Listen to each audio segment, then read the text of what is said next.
പാചകവാതക വില വർധനയ്ക്കെതിരെ പ്രതിഷേധവുമായി ഹോട്ടൽ ഉടമകൾ രംഗത്ത് വരുന്നു. ഈ മാസം 6-ാം തീയതി സംസ്ഥാന വ്യാപകമായി ഹോട്ടൽ അടച്ച് പ്രതിഷേധിക്കുമെന്നാണ് Kerala hotel and restaurant association പറയുന്നത്. 19 കിലോ സിലിണ്ടറിന് ഒറ്റയടിക്ക് 993 രൂപ കൂട്ടിയ തീരുമാനം പിൻവലിക്കണമെന്നാണ് അവരുടെ ആവശ്യം. എന്തായാലും ഈ കാര്യം പറഞ്ഞ് ഈ അസോസിയേഷൻ കേന്ദ്ര സർക്കാരിന് ഒരു കത്തയച്ചിട്ടുണ്ട്. വാണിജ്യ LPG സിലിണ്ടറുകളുടെ വില കുത്തനെ കൂടിയ സാഹചര്യത്തിൽ മറ്റു മേഖലകളിലേക്കും വിലക്കയറ്റം ഉണ്ടാകുമെന്ന ആശങ്ക ഇപ്പോൾ കേരളത്തിലും ഇന്ത്യയിലും ശക്തമാണ്. കൊച്ചിയിൽ നിന്ന് വിഷ്ണു സുരേഷ് ചേരുന്നു. തൃപ്പൂണിത്തുറ പൂർണ്ണശ്രീ കാറ്ററിംഗിൽ നിന്നാണ് വിഷ്ണു ചേരുന്നതെന്നാണ് ഞാൻ മനസ്സിലാക്കുന്നത്. അതുപോലെ കുന്നുകുഴിയിലെ മോൻസി ഹോട്ടലിൽ കയറിയിരിപ്പുണ്ട് നമ്മുടെ അജ്മൽ ദിറാർ. അജ്മലും നമുക്കൊപ്പം ചേരും. ആദ്യം വിഷ്ണുവിലേക്ക്. വിഷ്ണു, രണ്ടുപേരാ ദീപക് തർമ്മടം കൂടി നമുക്കൊപ്പം ഉണ്ട്. ഏത് ഹോട്ടലാണെന്ന് അറിയില്ല. Good morning. Thomas mess house അല്ലേ? തേജസ് മെസ് ഹൗസിലാണ്. ഓക്കെ ദീപക്, മനസ്സിലായി. അപ്പോൾ ആദ്യം നമ്മുടെ വിഷ്ണുവിലേക്ക്. വിഷ്ണു, തൃപ്പൂണിത്തുറ എന്നുള്ള വിവരങ്ങൾ എന്താണ്? പൂർണ്ണശ്രീ കാറ്ററിംഗുകാർ സജീവമാണോ? അവര് ഇതുവരെ സജീവമാണ്. പക്ഷേ ഇനി അങ്ങോട്ട് എങ്ങനെ സജീവമാകുമെന്ന കാര്യത്തിൽ വ്യക്തതയില്ല. കാരണം അത്രമേൽ പ്രതിസന്ധിയാണ് കാറ്ററിംഗ് മേഖലയ്ക്ക് ഉണ്ടായിരിക്കുന്നത്. നമുക്ക് ഇപ്പോൾ ഇന്ന് ഇവിടുത്തെ രാവിലത്തെ ഓർഡർ അനുസരിച്ചുള്ള പ്രവർത്തനമൊക്കെ അവർ ആരംഭിച്ചിട്ടുണ്ട്. ചോറ് വെക്കുന്ന ദൃശ്യങ്ങളൊക്കെയാണ് കാണുന്നത്.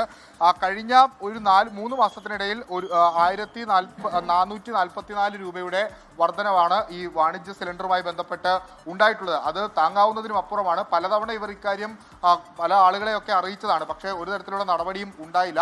ആ ഒരു പശ്ചാത്തലത്തിലാണ് ഇനി പരസ്യ പ്രതിഷേധത്തിലേക്ക് പോകാം എന്ന തീരുമാനത്തിലേക്ക് എത്തിയത്. അതിൽ ഏറ്റവും പ്രധാനപ്പെട്ട കാര്യം 6-ാം തീയതി കടയടച്ചിട്ട് പ്രതിഷേധിക്കാനാണ് തീരുമാനിച്ചിട്ടുള്ളത്. അതിലൊരു തീരുമാനം ഉണ്ടായില്ലെങ്കിൽ ബാക്കി കാര്യങ്ങളിലേക്ക് പോകാം എന്നാണ് നമുക്ക് പറയുന്നത്. ഇപ്പോൾ പൂർണ്ണശ്രീ കാറ്ററിംഗിന്റെ അമരക്കാരൻ നമുക്കിപ്പം ചേരുകയാണ്. വലിയ പ്രതിസന്ധിയാണ് അല്ലേ? നേരത്തെ ഗ്യാസ് ഇല്ല എന്നുള്ള പ്രതിസന്ധിയായിരുന്നു, ഇപ്പോൾ വന്നപ്പോൾ വില കൂടുതൽ. തീർച്ചയായിട്ടും വലിയ പ്രതിസന്ധിയില്ല. അടുത്ത 2 മാസത്തെ ഓർഡർ എടുത്തു വെച്ചേക്കാം. ഇത് എന്ത് ചെയ്യണമെന്ന് പോലും അറിയില്ല. തൊഴിലാളികളെ പിരിച്ചുവിടാൻ പറ്റുമൊന്നുമില്ല. ഇതൊക്കെ കുറേ വർഷങ്ങളായിട്ട് നമ്മുടെ കൂടെ അത്യാവശ്യം നിൽക്കുന്ന ആൾക്കാരാണ്. ഇതെന്താ ചെയ്യണം? ഇപ്പോൾ വിറകിൻ്റെ നോക്കിക്കഴിഞ്ഞാൽ 10,000 രൂപയാണ് ടണ്ണിന് ചോദിക്കണത്. പണ്ട് ഈ ഗ്യാസിന് ക്ഷാമത്തിന് മുമ്പ് ആ കൂടി 3000 രൂപ ഉണ്ടാക്കുന്ന വിറക് ഇപ്പോൾ 10,000 രൂപയാണ് ടണ്ണിന് ചോദിക്കുന്നത്. ഇനിയിപ്പോൾ നമുക്ക് വില കുറയ്ക്കുക എന്നുള്ളത് മാത്രമാണ്, അല്ലെങ്കിൽ വലിയ പ്രതിസന്ധിയാണ്. വില ഒരിക്കലും കുറയ്ക്കാൻ പറ്റുന്നില്ല. എല്ലാത്തിനും ആനുപാതികമായിട്ട് വില കൂട്ടിക്കൊണ്ടിരിക്കുക. ഇപ്പോൾ സർക്കാർ പാലിന് 5 രൂപ കൂട്ടാൻ പോകണു. എവിടെയാണ് വില കുറയ്ക്കാൻ പറ്റുന്നത്? നമ്മുടെ ഈ കാറ്ററിംഗ് ജനങ്ങൾ വലിയ അല്ലെങ്കിൽ തന്നെ ഇപ്പോൾ പിന്നെ പകുതി ആളുകളും ഇത് വീടുകളിൽ പോലും എല്ലാവരും അവരവരുടെ ചെറിയ ആഹാരം ഉണ്ടാക്കാൻ തുടങ്ങിക്കഴിഞ്ഞു. ഈ മേഖല തന്നെ തകർന്നു പോകും. മേഖല തന്നെ തകർച്ചയുടെ വക്കിലാണ്. അവർക്ക് ഈ LPGയുടെ വില ആനുപാതികമായി വർദ്ധിക്കുമ്പോൾ സ്വാഭാവികമായും ഇവിടെ ഉണ്ടാക്കുന്ന ഈ ഭക്ഷ്യവസ്തുക്കളുടെ വിലയും വർദ്ധിപ്പിക്കണം. അത് ജനജീവിതത്തെ കാര്യമായി ബാധിക്കും. അപ്പോൾ എത്രയും പെട്ടെന്ന് കേന്ദ്ര സർക്കാരിന്റെ ഒരു ഇടപെടലാണ് അവർ പ്രതീക്ഷിക്കുന്നത്. അതിനുവേണ്ടിയാണ് ഈ കത്തൊക്കെ നൽകിയത്. ഇനി തിരുവനന്തപുരം കുന്നുകുഴിയിലെ മോൻസി ഹോട്ടലിൽ നിന്ന് അജ്മൽ ദിറാർ കൂടി ചേരുന്നു. Ajmal, good morning. എന്താണ് അജ്മലെ വിവരങ്ങൾ? പറയൂ. Good morning. രാവിലെ തന്നെ ഈ പറഞ്ഞതുപോലെ കഴിഞ്ഞ ദിവസത്തെ ഹോട്ടൽ മേഖലകളെ ആകെ പ്രതിസന്ധിയിലാക്കിയ ഒരു വാർത്തയാണ് പറയാനുള്ളത്. 993 രൂപയാണ് വാണിജ്യ സിലിണ്ടറുകളുടെ വില കേന്ദ്ര സർക്കാർ വർദ്ധിപ്പിച്ചിരിക്കുന്നത്. ഇപ്പോൾ ഈ കുന്നുകുഴി ഹോട്ടൽ രാവിലെ തന്നെ സജീവമാണെങ്കിലും ഈ ഹോട്ടൽ മേഖലയെ ആകെ ബാധിച്ചിരിക്കുന്ന വാണിജ്യ സിലിണ്ടറുകളുടെ വില വർധനയുടെ പ്രതിസന്ധി ഇവിടെയും രൂക്ഷമായി ബാധിച്ചിട്ടുണ്ട്.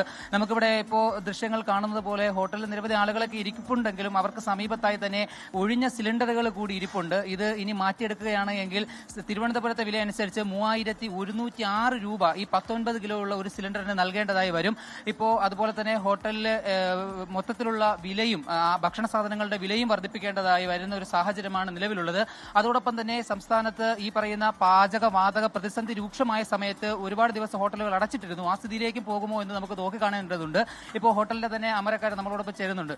ചേട്ടാ, ഇപ്പോൾ വില വർധന വാണിജ്യ സിലിണ്ടറുകളുടെ വലിയ തോതിൽ വർദ്ധിച്ചിട്ടുണ്ട്. എന്താണ് ഇപ്പോൾ നിലവിൽ ഇവിടുത്തെ സാഹചര്യം?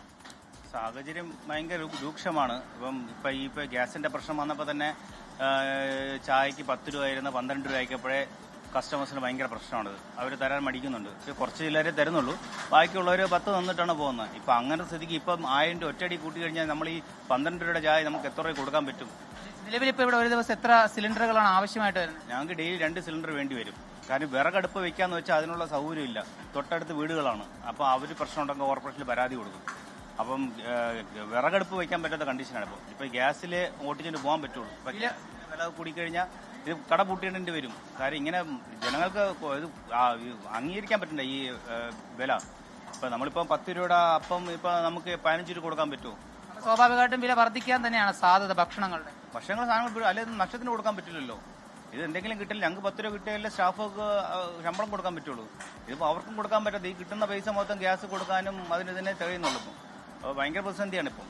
SKN ഇതാണ് പറയുന്നത്. ഇപ്പോൾ സംസ്ഥാനത്ത് ഈ പറഞ്ഞതുപോലെ പാചകവാതക വില, വാണിജ്യ സിലിണ്ടറുകളുടെ വില ഇങ്ങനെ വർദ്ധിക്കുമ്പോൾ ഏറ്റവും വലിയ പ്രതിസന്ധി ഈ വിധത്തിലാണ് ഉണ്ടാകുന്നത്. ഉപഭോക്താക്കൾ ഇപ്പോൾ ഇവിടെ നിറഞ്ഞിരിക്കുന്ന ഉപഭോക്താക്കൾക്ക് നിലവിൽ കൊടുക്കുന്ന വിലയേക്കാൾ കൂടിയ വിലയിൽ ഭക്ഷണം കൊടുക്കേണ്ട സ്ഥിതിയുണ്ട്. വിറകടുപ്പ് ഉപയോഗിക്കാനെന്ന് പറഞ്ഞാൽ സമീപത്തെ വീട്ടുകാർക്കടക്കം അത് ബാധിക്കുന്ന പ്രതിസന്ധി കൂടിയുണ്ട് SKN നിലവിലിപ്പോൾ. Okay, thank you Ajmal Dirar. ഇനി കോഴിക്കോട്ടേക്ക് തേജസ് മെസ് ഹൗസിൽ നിന്ന് ദീപക് തർമ്മടം ചേരുന്നു.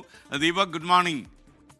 ദീപക്, രാവിലെ നല്ല ഈ ദോശയിൽ ഇങ്ങനെ വെന്ത് വരുന്ന സമയത്ത് ഒരുപാട് കുഴികൾ വീണാലേ അത് നമുക്കൊരു വീക്ക്നെസ് അത് കഴിക്കാൻ തോന്നും. പറയൂ. അതെ അതെ അതെ, പക്ഷേ SKN ഇപ്പോൾ അത്തരം വീക്ക്നെസ്സിനൊന്നും പ്രസക്തിയില്ല. കാരണം എന്താ അറിയോ, ഹോട്ടലുകാർ തരുന്നത് കഴിച്ചു പോകേണ്ട അവസ്ഥയാണ്. ഞാനിപ്പോൾ ഈ തേജസ് ഹോട്ടലിലാണുള്ളത്. തേജസ് ഹോട്ടലിലെ ഇത് നോക്കിയാൽ മതി, പലഹാരത്തിൻ്റെ തട്ട് എണ്ണം വളരെ കുറഞ്ഞു, അതുപോലെ തന്നെ ഐറ്റങ്ങൾ കുറഞ്ഞു. ഇതാ നമുക്ക് കാണാം, വെള്ളാപ്പം, പഴംപൊരി. സാധാരണ ഇവിടെ വലിയ വിഭവസമൃദ്ധമായ തട്ടാണ്.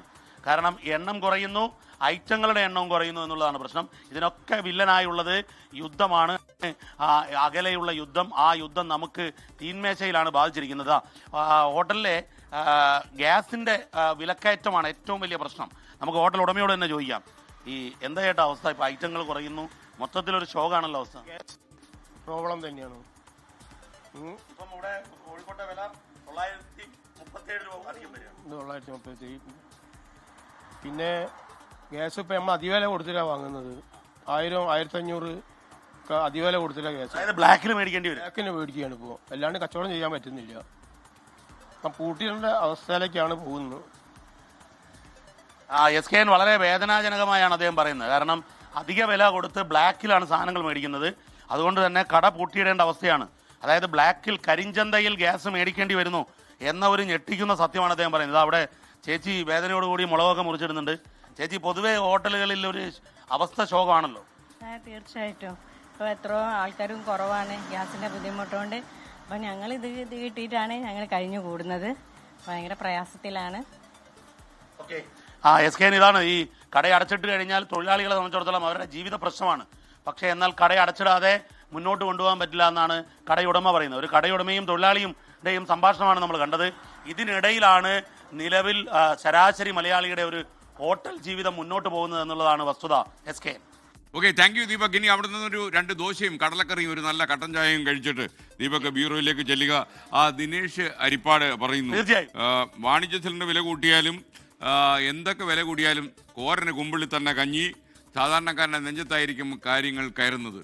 ദീപക് തർമ്മൻ ഇങ്ങനെ പറഞ്ഞത് 2 ദോശ കൂടുതൽ കഴിക്കുമെന്നാണ്. അതിൻ്റെ സൂചന പ്രേക്ഷകർക്ക് മനസ്സിലായോ എന്ന് എനിക്കറിയില്ല.